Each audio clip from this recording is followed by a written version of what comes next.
और उसी से सर्वप्रथम महत्त्व की उत्पत्ति होती है। महत्त्व के द्वारा त्रिविध अहंकार सत्व रज तम, सत्वगुण और रजोगुण और तमोगुण, ये तीन अहंकार उत्पन्न होते हैं। और इसी तमोगुण के द्वारा पृथ्वी, जल, वायु, आकाश, तेज, इन पंच महाभूतों का निर्माण होता है। और इसी से पंच तन्मात्राओं का निर्माण होता है। रूप, रस, गंध, शब्द, स्पर्श, ये सब तमोगुण से उत्पन्न होते हैं। अब जो रजोगुण है तो रजोगुण से इंद्रियों की रचना होती है और सत्वगुण के द्वारा इंद्रियों की अधिष्ठात्री देवी देवताओं की उत्पत्ति होती है। एक बार परब्रह्म के मन में विचार आया कि मैं क्यों ना एक से अनेक हो जाऊं, अनेक होऊंगा तो अपने परिवार के साथ, अपने बच्चों के साथ खेलने का अवसर प्राप्त होगा, क्रीड़ा करने का अवसर प्राप्त होगा। तो सबसे पहले उस ब्रह्म ने जल का निर्माण किया। किसका? जल का। सारी पृथ्वी में जल ही जल हो गया।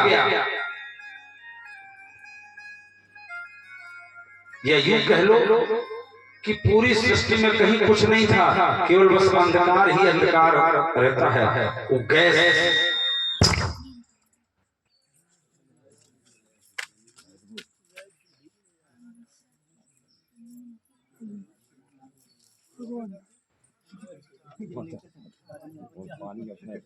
पानी ही पानी निकाल दे बड़े गए थे जन्नत मशीन बंद कर दे कैमरा सामने नहीं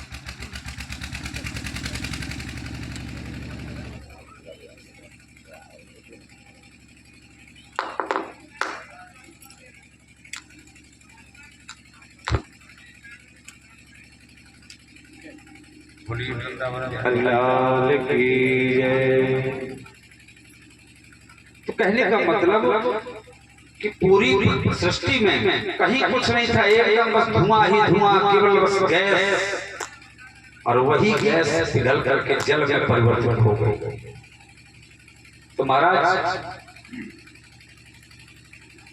परमात्मा ने जल का निर्माण किया और संस्कृत में होता है नार माने जल।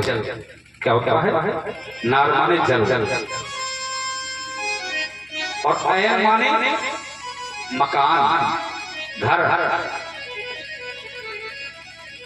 तो नार माने जल और शेष नाम का मकान बनाया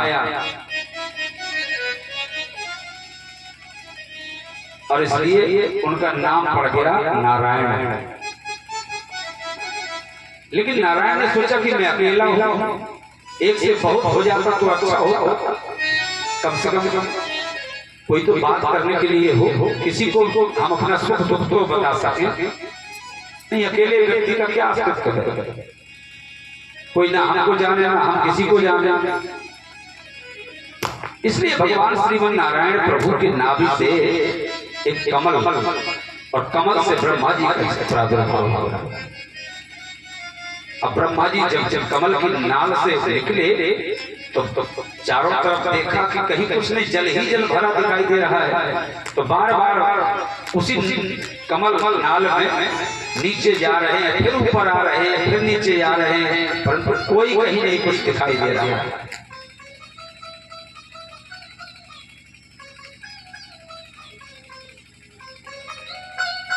तब उस जल में दो अक्षर सुनाई दिए, ता। स्पष्ट वर्णों में जो 16वां अक्षर ता है और 21वां अक्षर पा है,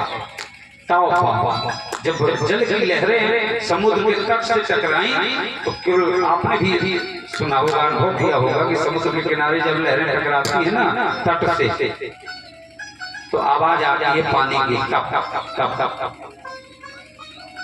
तो ब्रह्मा जी को लगा कि तप करना चाहिए, मानो शब्द बोल रहा है कि ब्रह्मा जी तप करो, तब पता चलेगा कि मैं कौन हूँ, कहाँ से आया हूँ। तो ब्रह्मा जी ने घोर तपस्या की, कम से कम 10,000 वर्ष। उस दिव्य तपस्या से प्रभु ने प्रसन्न होकर के उनके हृदय में अपनी वाणी को प्रकट कर, और उसी दिव्य वाणी को कहते हैं चतुर्लोकी भागवत। 4 श्लोक में भागवत का ज्ञान भगवान नारायण ने ब्रह्मा जी को दिया,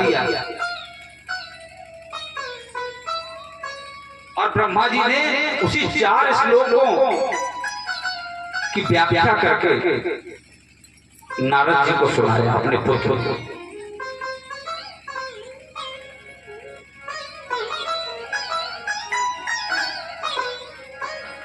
अहमेवासमेवाग्रे नान्यत् यत् सत् परम् पश्चादहं यदेतच्च ये वो शिष्येत सोऽस्म्यहम् यद्या महान्ति भूतानि भूतेषु चावचेष्वनु प्रविष्टान्य प्रभेदानि तथा ते सुनते स्वः हृदये यद्यतीयेतु न प्रतीयेत्यात्मनि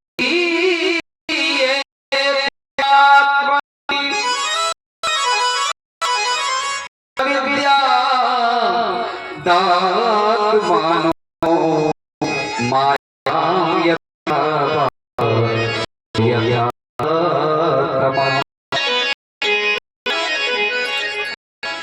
एतावदेव ज्ञास्यं तत्त्वज्ञानानाम् अनभ्यव्यतिरेकाभ्यां यतः सर्वत्र सर्वदा। भगवान अकेला था और निष्क्रिय था, मेरे अतिरिक्त कुछ भी नहीं था, न स्थूल न सूक्ष्म, एकमात्र मेरी ही सत्ता थी। इस दुनिया में जो कुछ भी है सब मैंने बनाया है, पर बनने वाला भी मैं हूँ और बनाने वाला भी मैं ही हूँ। क्योंकि अकेला था, मेरे पास कोई संसाधन तो था नहीं, ना ही कोई कर्मचारी था, इसलिए बनाया भी मैंने है और बना भी मैं हूँ। निमित्त कारण भी मैं और उपादान कारण भी मैं।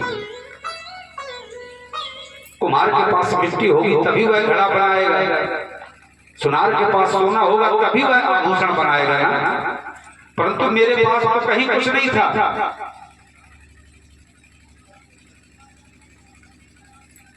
भगवान तो सर्वथा अकेले हैं, इसलिए बने भी वही और बनाए भी वही। जैसे मकड़ी होती है ना, तो मकड़ी जाला बनाती है अपनी ही लाड़ से बनाती है, लेकिन जब जाला बनता है तो जाले में कितनी मक्खियां फंस जाती हैं, कितने जीव जंतु उस जाले में फंस जाते हैं। इसलिए परमात्मा ने ये सृष्टि बनाई तो, लेकिन परमात्मा की माया के जाले में हम सब लोग फंसे हुए हैं। और जब मकड़ी को भूख लगती है ना, तो वो अपना जाला स्वयं निगल लेती है। ऐसे ही परमात्मा जब समय हो जाता है तो परमात्मा इस सृष्टि को पुनः अपनी गोद में रख लेते हैं, छुपा लेते हैं।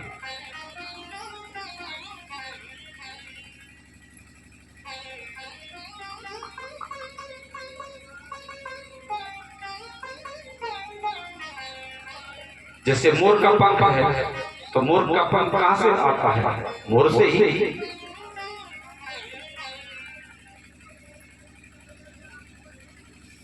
इसलिए सारा जगत उसी परमात्मा का विलास है, वो विलास है, वही जगत रूप में व्याप्त है। सिया राम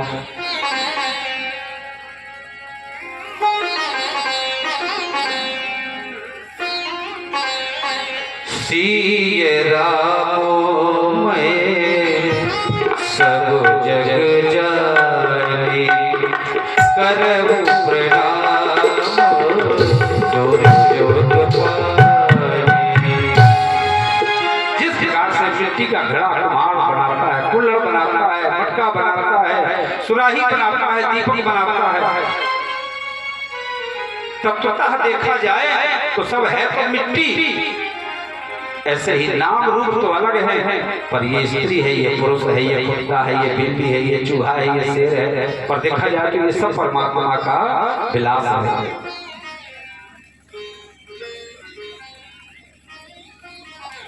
एक महात्मा एक गली से जा रहे थे तो कुछ मकान में कुछ बच्चों की लड़ने की आवाज सुनाई थी। क्या लड़ने की। अब बच्चे लड़ रहे हैं, पर जब लड़ने की बात सुनी तो बाबा के होश उड़ गए।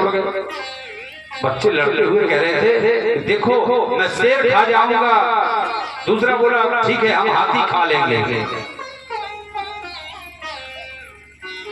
बाबा ने सोचा गजब के बच्चे हैं, शेर और हाथी खा रहे हैं तो चल के देखना चाहिए। अब महाराज महात्मा ने अंदर जाकर देखा तो बच्चे तो ठीक ही कह रहे थे,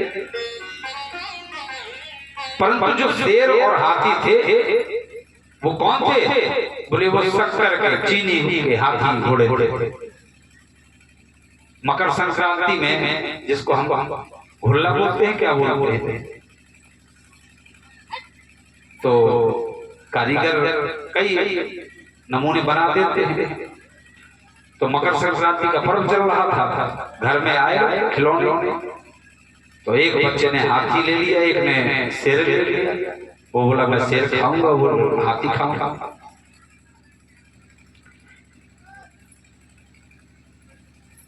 लेकिन वो सुंदर जो खिलौने थे वो किसके थे? बोले शक्कर के। अब चाहे हाथी खावे चाहे शेर खाए, है तो सब शक्कर। तो सोने से आभूषण बनते हैं, परंतु आभूषणों को गला दो तो पुनः सोना बन जाता है।